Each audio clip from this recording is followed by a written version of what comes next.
Ayo disilakan.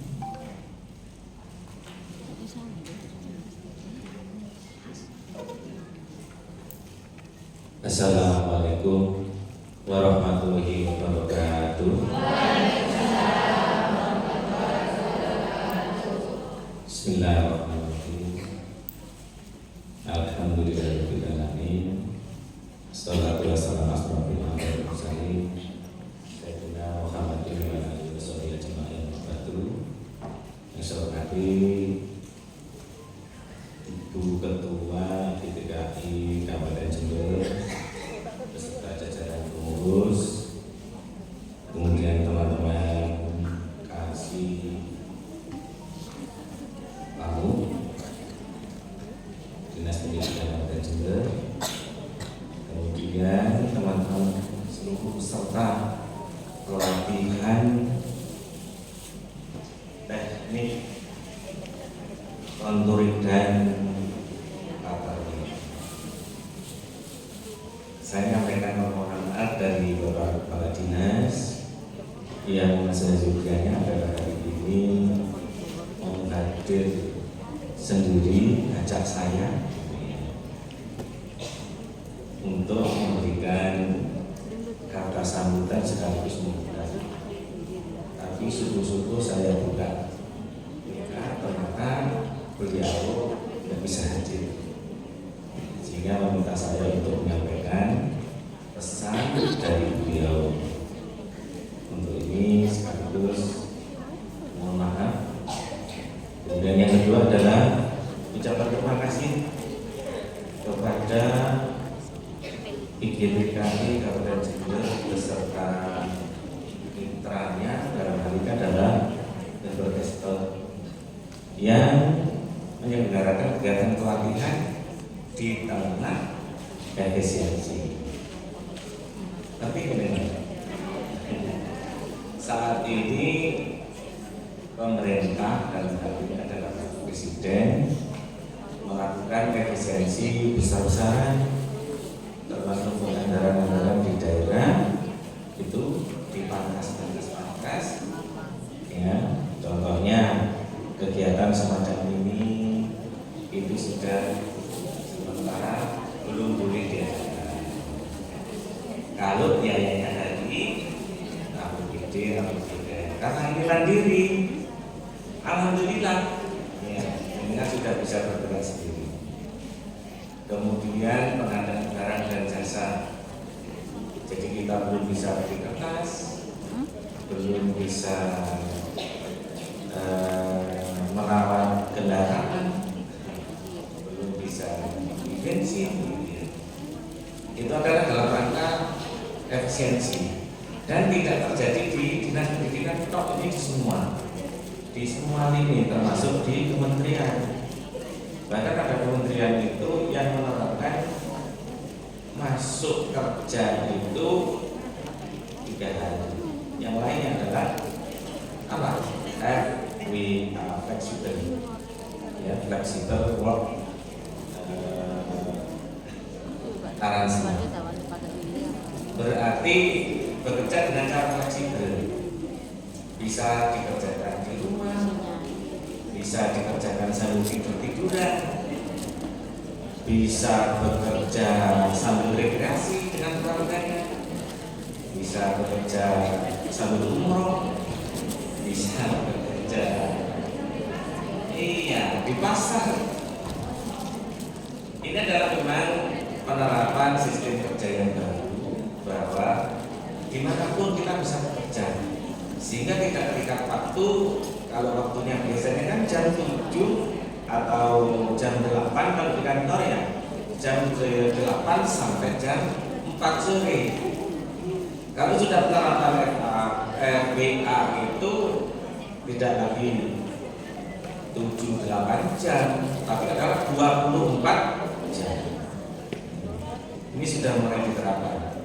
Bahkan diterapkan di jajaran pendidikan. Kemarin kan jenengan sudah merasakan, terutama untuk yang TK, terutama untuk yang PNS, sudah diterapkan, yaitu dengan cara bekerja secara fleksibel.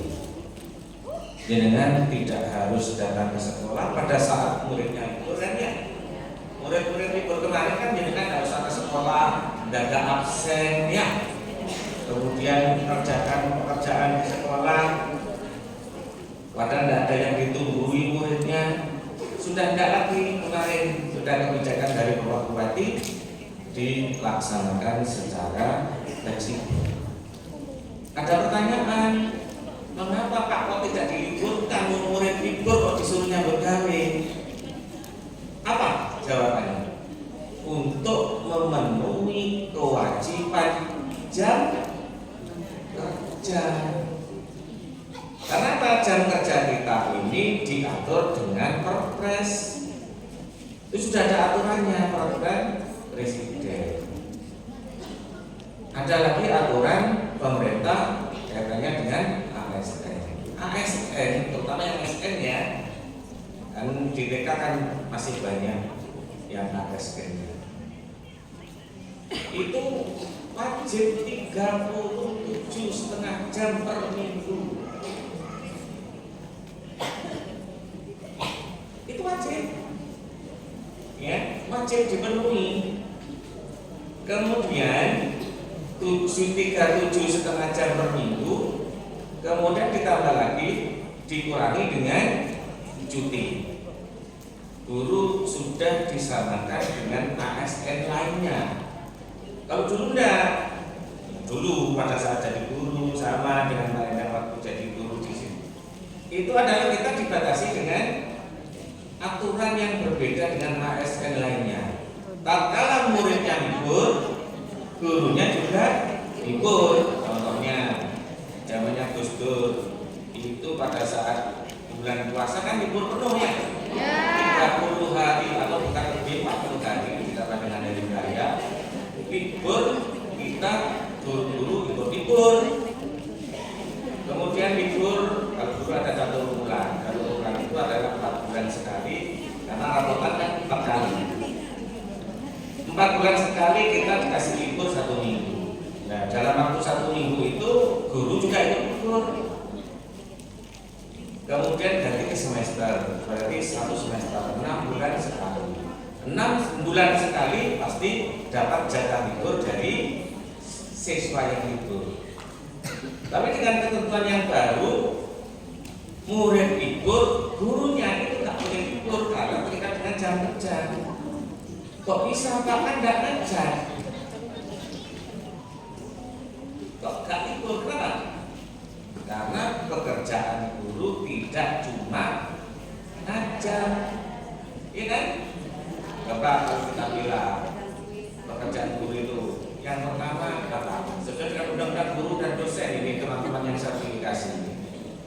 Kan sudah banyak yang sertifikasi. Di sini ada yang belum.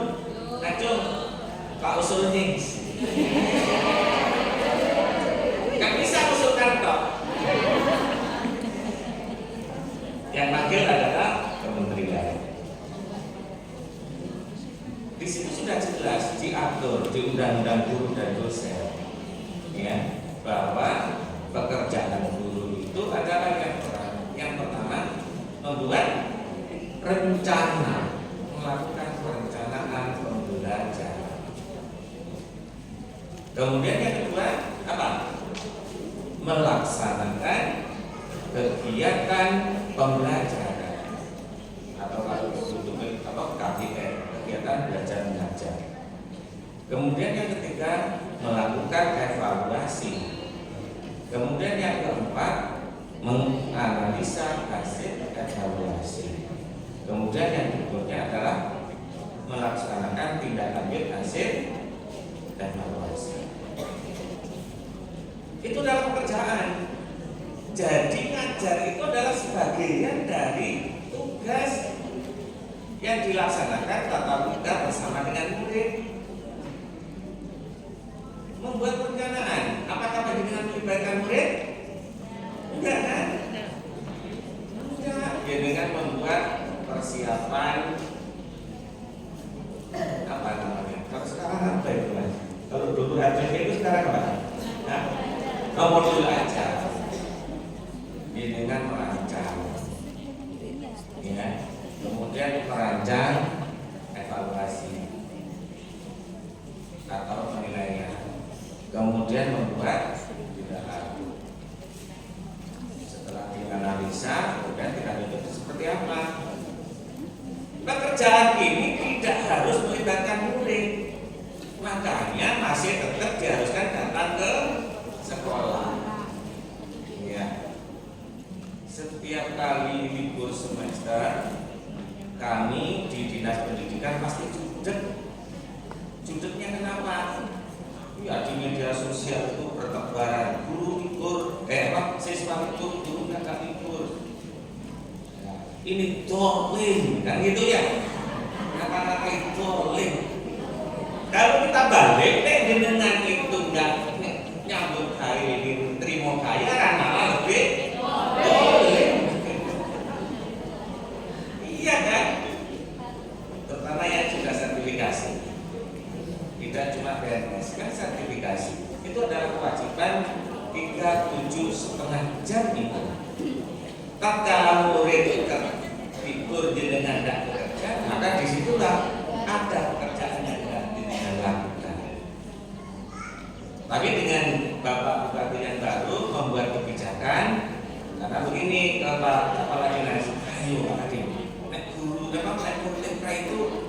murid itu murid itu guru ini mereka. Nah, kita analisa dulu. Kalau kita liburkan, maka panjenengan meninggalkan pekerjaan, ya kan? Baik, kita meninggalkan pekerjaan, sehingga jenengan tidak memenuhi kewajiban yang 37,5 jam. Ya, kalau tidak memenuhi 37,5 jam, maka otomatis sertifikat pendidiknya tidak bisa diberikan secara 100%. Kemudian yang PNS mendapatkan gaji dari pemerintah tidak bisa menerima gaji 100%. Terkena hukuman disiplin karena tidak masuk kerja. 4 hari teguran tulisan, 5 hari teguran tertulis, 10 hari terus-menerus tidak masuk, maka terkena hukuman disiplin diberhentikan. Kita nggak mau itu, maka kita analisa, oh gini, karena sudah pemerintah menerapkan sekarang itu adalah fleksibel work arrangement, maka teman-teman diberi kesempatan untuk bekerja di rumah, tidak harus datang ke sekolah. Absennya bisa dilakukan di mana-mana, tapi masih dalam bentuk kabupaten. Umpama nih, ya sebenarnya kan bisa di pasar absen, iya kan? Di pasar bisa absen, cuci-cuci bisa absen, kantor pelajar rekreasi selama masih di Kabupaten Jember bisa absen, sehingga absennya tidak kenal.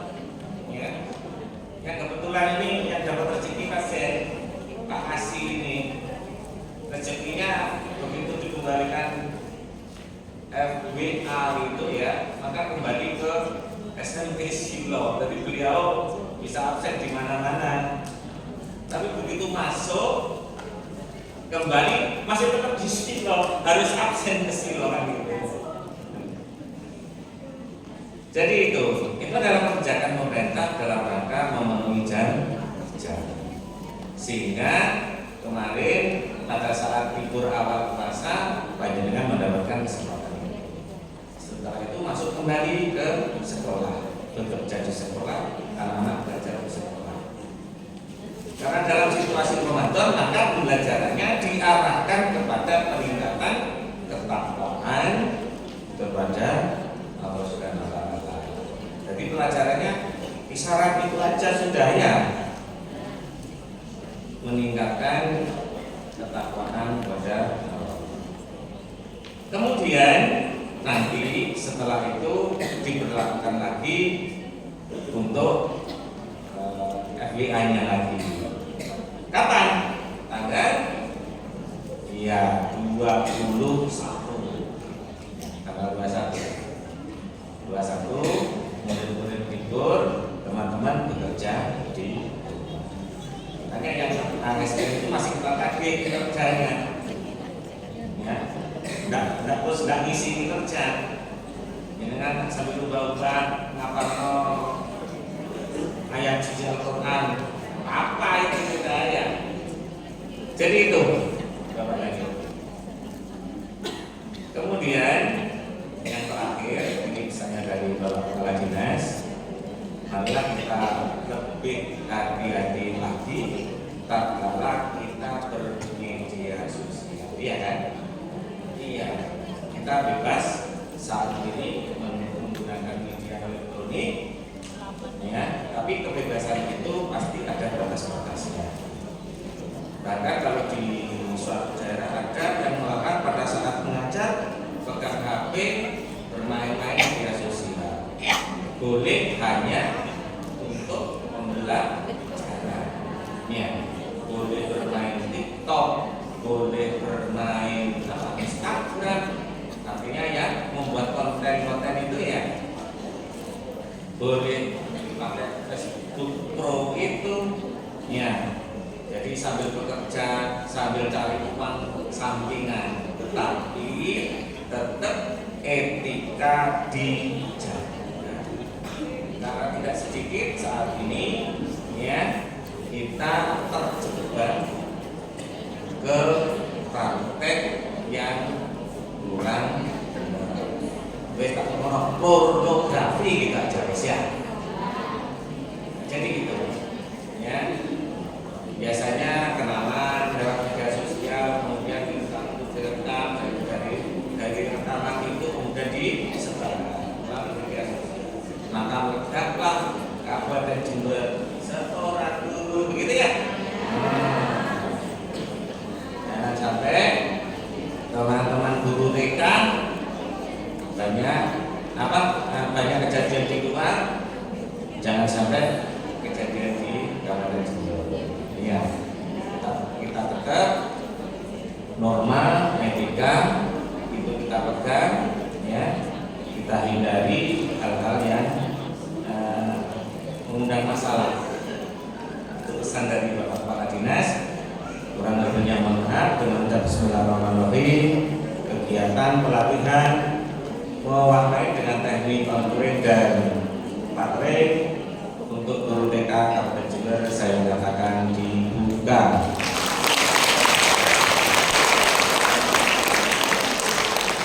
Kurang lebihnya mohon maaf. Akhir kata, assalamualaikum warahmatullahi wabarakatuh. Bapak jalan tetap di tempat, Pak. Oh, di depan. Oh, di depan aja, Pak. Semoga dipersilakan. Selanjutnya pemberian souvenir yang akan diberikan oleh Faber Castell.